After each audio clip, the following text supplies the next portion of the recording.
allergens! Hey everybody, welcome to Allergies Bites. But tastes good. We're doing gluten-free. We're doing a pie crust. This is good. Finally. It has taken me years to figure this out. In the end, I just sort of gave up a long time ago. Yeah. And then I would make these crustless crumb pies for my dad. And he was really good, but he didn't really like them. No. Probably go to the store and get one. Yeah, I know. That drove me crazy. So, now we've got a beautiful pie crust. I love it. And it has, it's gluten-free, dairy-free, but it does have an egg in it.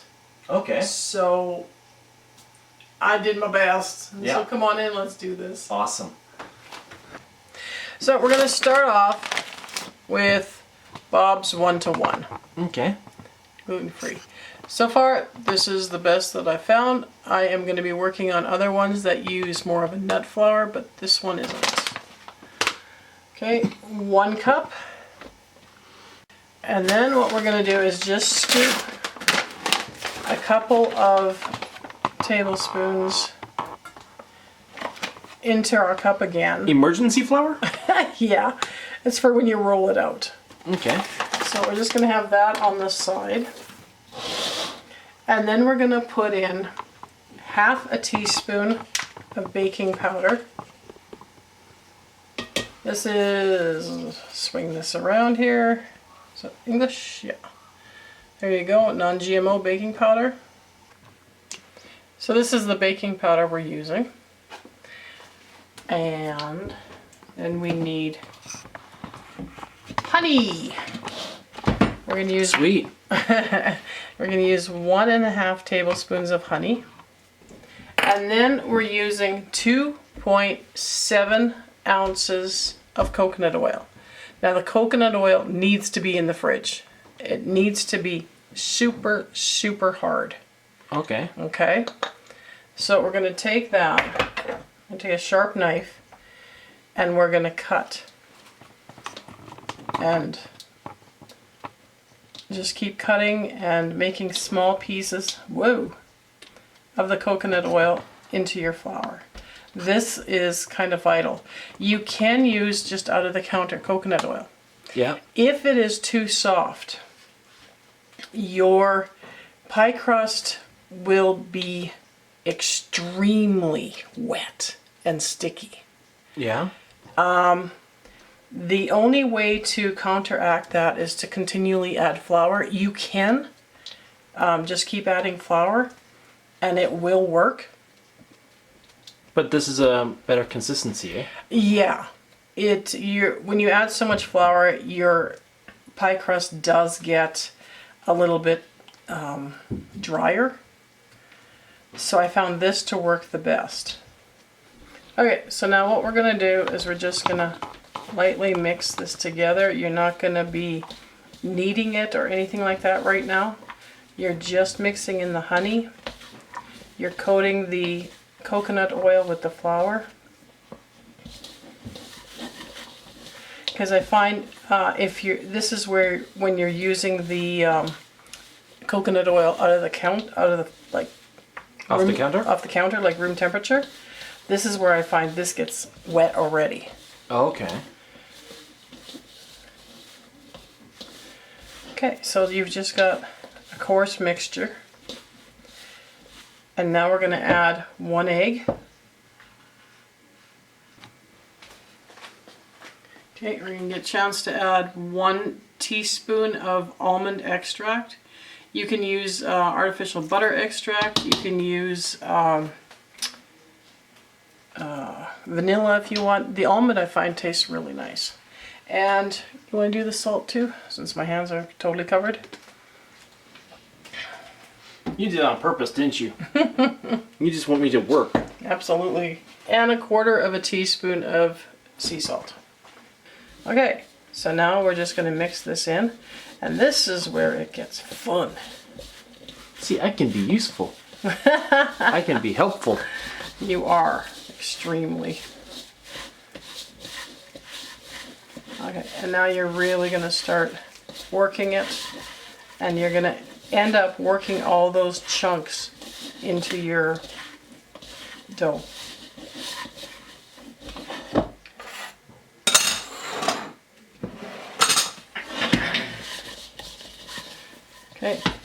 Put it on the counter. Use our super cool spatula. Yeah.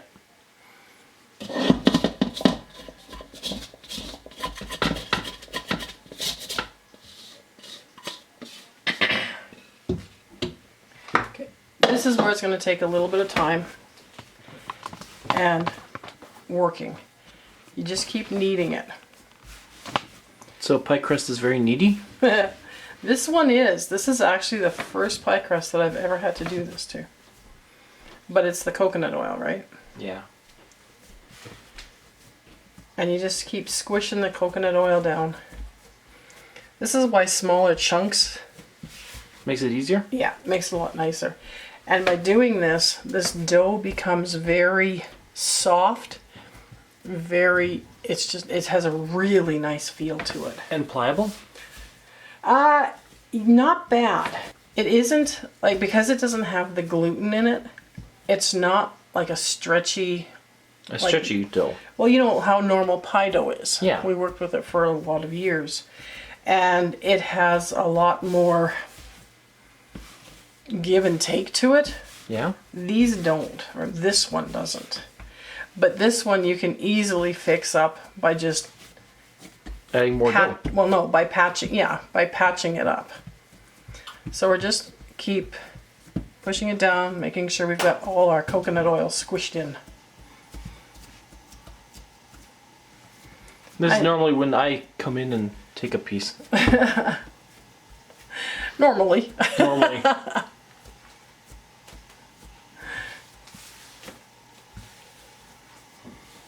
Okay. So we're going to add a little bit of flour. So take your pointer finger, your middle finger, and your thumb, and that's about how much flour you want to add at a time. So not a lot. So it's like a bigger pinch. A bigger pinch? Well, a pinch is like that, right? Okay. That's a pinch. So we're taking a bigger pinch. And just keep... From a baby pinch to a child pinch. And just keep working it. So now I'm starting to feel that the coconut oil is all disappearing. It's becoming smoother?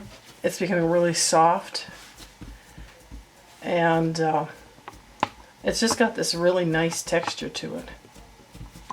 Okay, so I've just got a piece of parchment paper. It's about 11-12 inches long. We're going to just dust it with some 1-on-1. Pat your pie dough down. Lift it up, peel it off, and dust it again. And put it back down.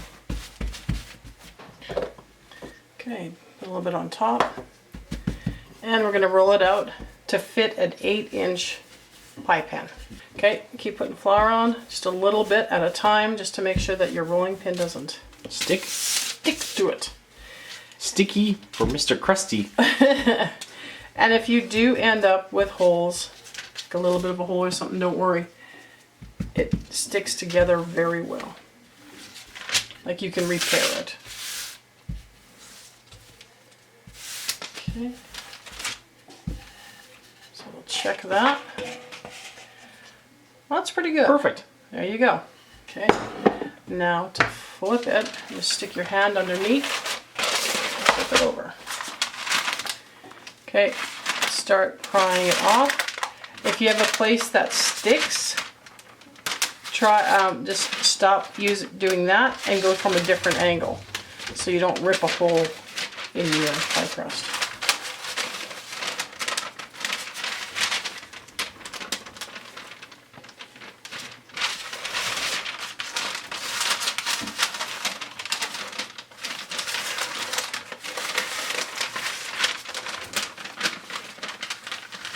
There, just maneuver it around. Okay, so we've got a little bit of a break, which is no problem. I'm just going to push this down, push it together. And then this is where you can start patching things if you need to.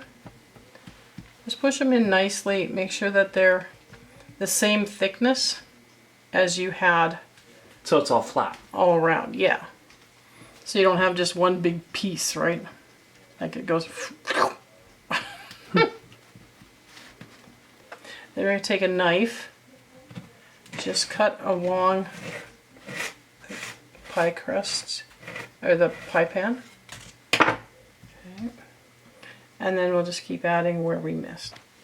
So this is all we have left. What you can do with this is just stick it in the fridge and save it till, you know, for a couple days if you want to make another pie.